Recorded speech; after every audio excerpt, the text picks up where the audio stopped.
L'autre événement très important, j'ai voulu faire un livre sur les prisonniers, ce qui est assez banal comme idée, sauf que les prisonniers, vous le savez, parce que vous êtes cultivés, vous êtes au courant, mais la question des prisonniers, c'est une question qui est taraude chaque famille palestinienne. Chaque famille a des gens qui sont en prison, tous sans exception, et donc c'est une plaie en permanence dans chaque famille. Alors j'ai voulu focaliser le livre sur, pas les prisonniers en général, mais sur un épisode qui a été l'échange entre le soldat Shalit, franco entre guillemets israélien, et 1027 prisonniers. Et puis,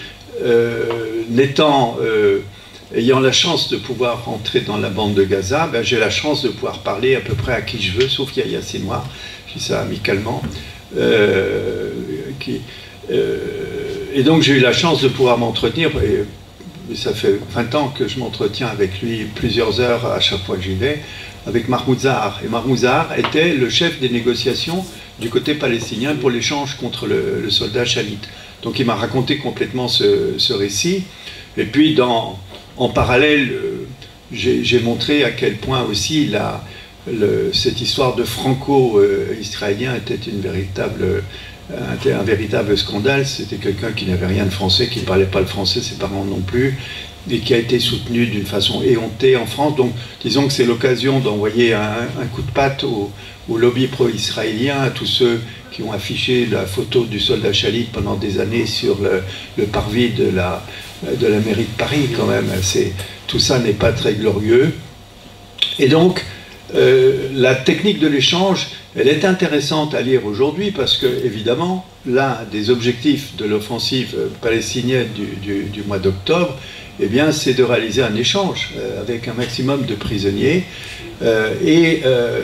Depuis cette date et jusqu'aujourd'hui, eh bien, on nous martèle, ou en tout cas ceux qui prétendent diriger tout ça, nous martèlent que eh bien, c'est les otages contre un cessez-le-feu. Alors que depuis le début, évidemment, la partie palestinienne explique que non, que ce sont deux négociations séparées. Et pour une raison d'ailleurs pratique extrêmement simple, qui est détaillée là-dedans, c'est que, à moins que eh bien, la partie israélienne accepte de libérer tous les prisonniers otages et que la partie palestinienne libère tous les prisonniers otages, malheureusement c'est une hypothèse peu vraisemblable, eh bien, à moins que ça se passe comme ça, eh bien, chaque prisonnier doit être discuté individuellement.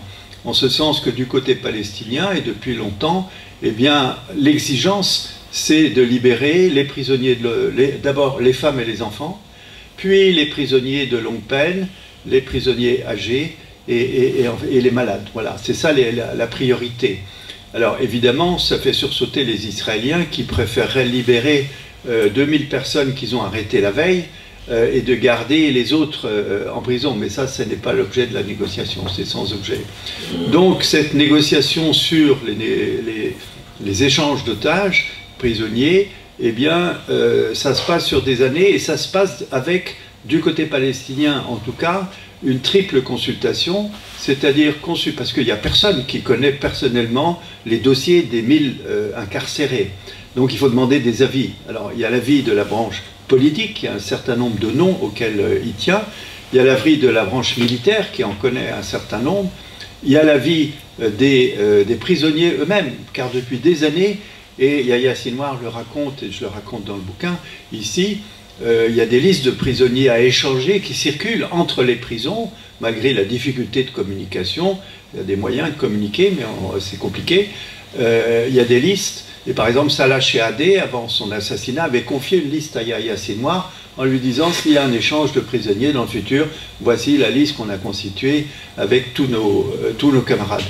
Donc c'est une affaire de longue haleine. Après, la partie palestinienne propose un nom, Israël l'accepte ou le refuse, parfois il accepte pour le refuser plus tard. Donc vous voyez, il y a tout et en pratique, ça a duré 6 ans avant que Shalit ne soit libéré.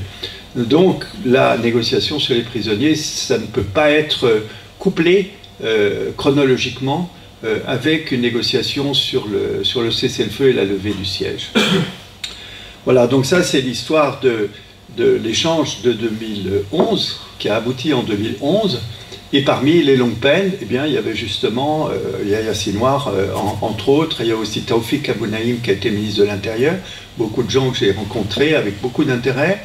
Et en ce qui concerne Sinwar, je ne l'ai pas rencontré. Par contre, il y a des extraits très longs dans la biographie du Cheikh Yassine.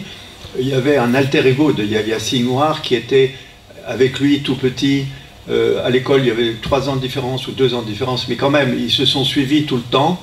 Et c'est Castor et Pollux, si vous voulez. C'est comme 2 frères qui ont grandi ensemble, qui ont été les élèves du Cheikh Yassine, et qui un jour, là je dévoile, j'anticipe un petit peu, et qui un jour, à l'époque, c'était avant la première intifada, avant 1987, ou en 1987, mais avant la première intifada qui a commencé en décembre, et il s'était allé se promener un tour en Cisjordanie, pour aller voir les copains, faire le tour des popotes. Et puis il revenait, c'était 2 h du matin, il était un peu fatigué. Et puis qu'est-ce qu'il voit sur le bord de la route? Il voit un soldat israélien qui fait de l'autostop. Alors il se dit, allez tiens, on va s'amuser un petit peu. Il freine un petit peu, il freine, il ralentit, il s'arrête. Le soldat monte, au moment où il s'apprête à monter, il redémarre. Puis ils s'arrêtent, ils font la manœuvre 2-3 fois. Puis finalement, ils partent en rigolant. Et puis ils se disent, mais au fond, avec une affaire comme ça, on pourrait capturer 10 soldats israéliens dans la nuit. 10. Et ils vont directement voir le Cheikh Yassine et ils exposent le projet. Le Cheikh rigole en disant, alors ils disent, comment vous rigolez, mais c'est pas sérieux, on fait une gaffe ou quoi? Non, non, c'est une bonne idée, mais vous imaginez les conséquences de ce que vous êtes en train de me proposer.